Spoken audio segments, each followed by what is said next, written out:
I had the tumour removed on my breast and the lymph nodes removed from the advanced cancer.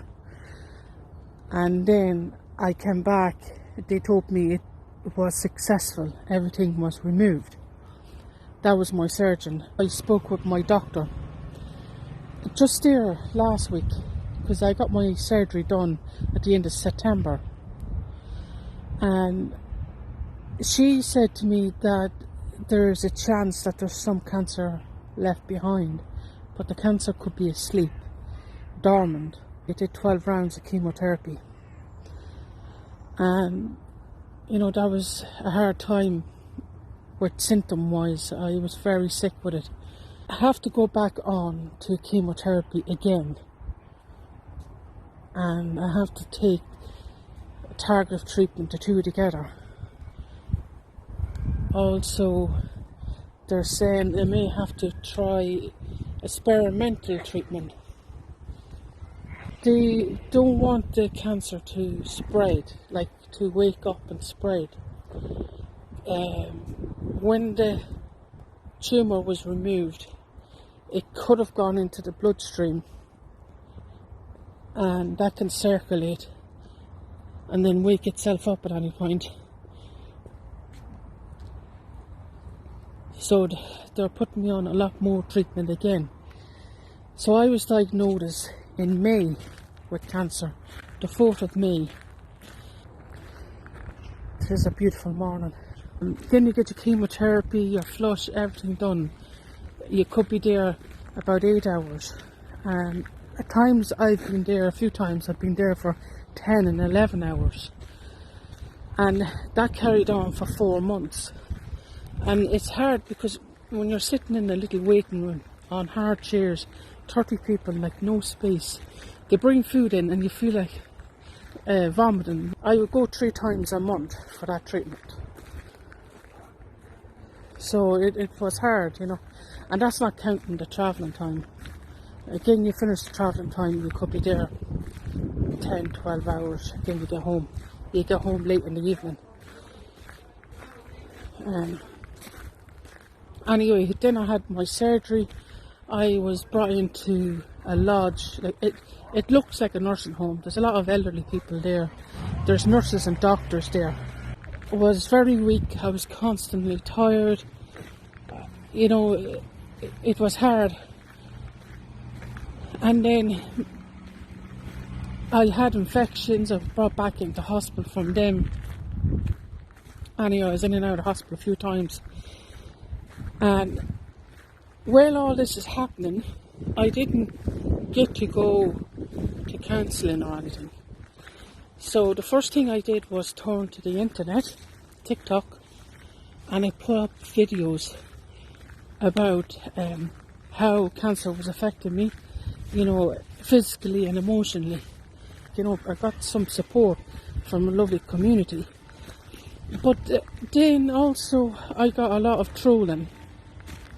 And a lot of people that I knew, well, I wouldn't say a lot, some people that I knew were upset with my videos.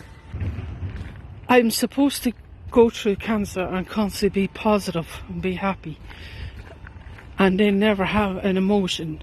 And when I do have an emotion, if I'm upset about something, I'm supposed to not, according to them, if I do have an emotion, that I have mental health problems. Nothing I say can be trusted. But if anyone that's gone through cancer themselves will know it's a roller coaster. Some days you have good days, and then you also have bad days.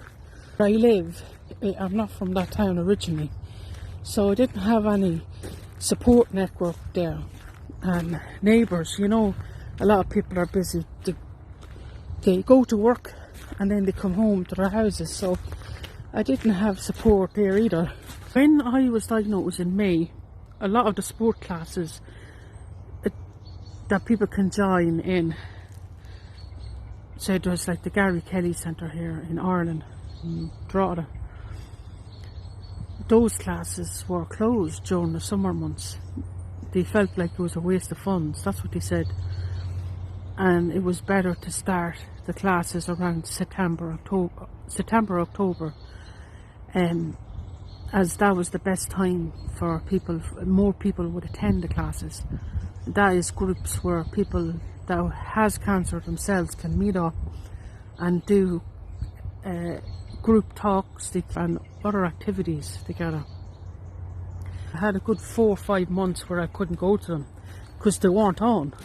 And then when they were on, that's the time when I was having my big surgery, you know. And surgery, I was barely able to get out of bed for about, I would say, 4 weeks. Anyway, so I didn't have the support network there. And I went onto the internet. And I was honest. I showed my good and bad days. And then I got some backlash from it. Anyone that has gone through cancer will know that there are some days where they will break down and cry, and I don't think anyone should be ashamed for that. You know, they shouldn't be made to feel ashamed for it, and they shouldn't be. No one should be saying that they're unstable, unhinged, or anything, because that isn't the case. Cancer is definitely very life-changing. It takes up a lot of your time, and the way you thought your body would work it's all changed. I'm here for 5 days, and then I get to go home on the weekends. Yeah, my hair is growing back. Look at that. I'm gonna have a little walk around, and then head into, there's a little village here. Gonna go for a coffee, and then I have to go for radiation. Okay, bye for now. Bye.